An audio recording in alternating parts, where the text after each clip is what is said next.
स्वागत है। मैं हूं सतपाल वर्मा। आज मैं आया हूं इलाहाबाद के अंदर।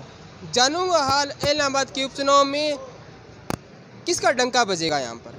तो मेरे साथ बातचीत के लिए कुछ अलग अलग डिस्ट्रिक्ट से आए हुए हैं लोग भी हैं यहाँ पर, काफ़ी जनता भी बैठी हुई है यहाँ पर। इनसे पूछूंगा अभी किस तरह का माहौल बना हुआ है और किसका पलड़ा भारी है और किसका पलड़ा हल्का है। नमस्कार जी। नमस्कार। क्या नाम है जी आपका? विजेंद्र रेड्डू, प्रदेश प्रवक्ता इनेलो। कहाँ से हो सर आप? डिस्ट्रिक्ट जींद से। डिस्ट्रिक्ट जींद से। सर आप कितने दिन हो गए यहाँ पे आए हो आप? मैं 14 तारीख को शाम को यहाँ पर पहुँच गए थे, तब से यहीं पर हूँ लगातार। आप सर गांव में जाते हो, सर आपको क्या लगता है?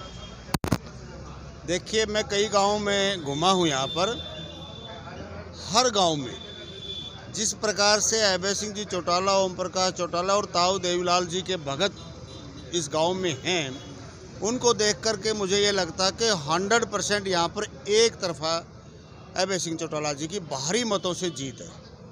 मतलब आपका कहने का मतलब है कि जीत तो बड़ी मत ज़्यादा भारी वोटों से होगी, लेकिन क्या हैट्रिक लगा पाएंगे? और लगा पाएंगे ना तो वो उस हैट्रिक के अंदर अपने पापा का भी और अपने दादाजी का रिकॉर्ड तोड़ेंगे। 100%। देखिए, जिस प्रकार से 2000 में रोडी उपचुनाव में अभय सिंह जी चौटाला ने पूरे हिंदुस्तान का रिकॉर्ड तोड़ा था और लगभग 90,000 वोटों से जीत हासिल की थी।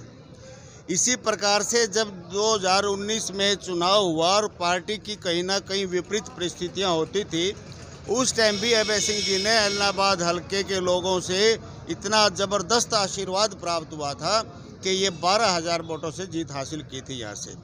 और अब इस उपचुनाव के समय में सारे के सारे हालात लोकदल परिवार के पक्ष में हैं।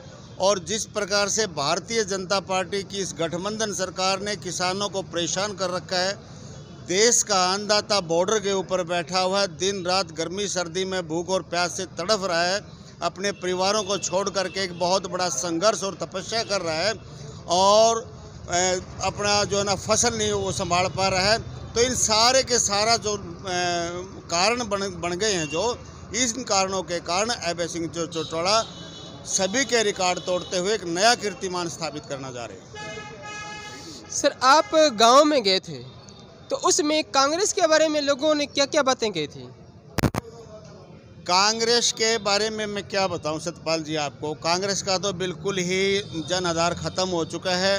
एक राष्ट्रीय पार्टी जिसने हिंदुस्तान के ऊपर 60 साल तक शासन किया हो और जब एक बाई इलेक्शन आता है वो अपना कैंडिडेट ना दे सकते हों और किसी चेहरे को आगे फंसाने के लिए उनको भारतीय जनता पार्टी से, जिनके वो अपने आप को विरोधी बताते हैं, और उन्हीं के साथ साठ-गांठ करके उधार में कैंडिडेट लेते हैं, तो उसके बारे में जनता क्या बताएगी। भाजपा और कांग्रेस मिली हुई है, इसीलिए उन्होंने भाजपा से कैंडिडेट लिया है। और भाजपा ने ये शामिल नहीं हुआ पवन बेनीवाल, ये तो इलेक्शन के लिए उधार लिया है। इलेक्शन के फौरन बाद ये चला जाएगा भाजपा में, इसने रहना ही नहीं।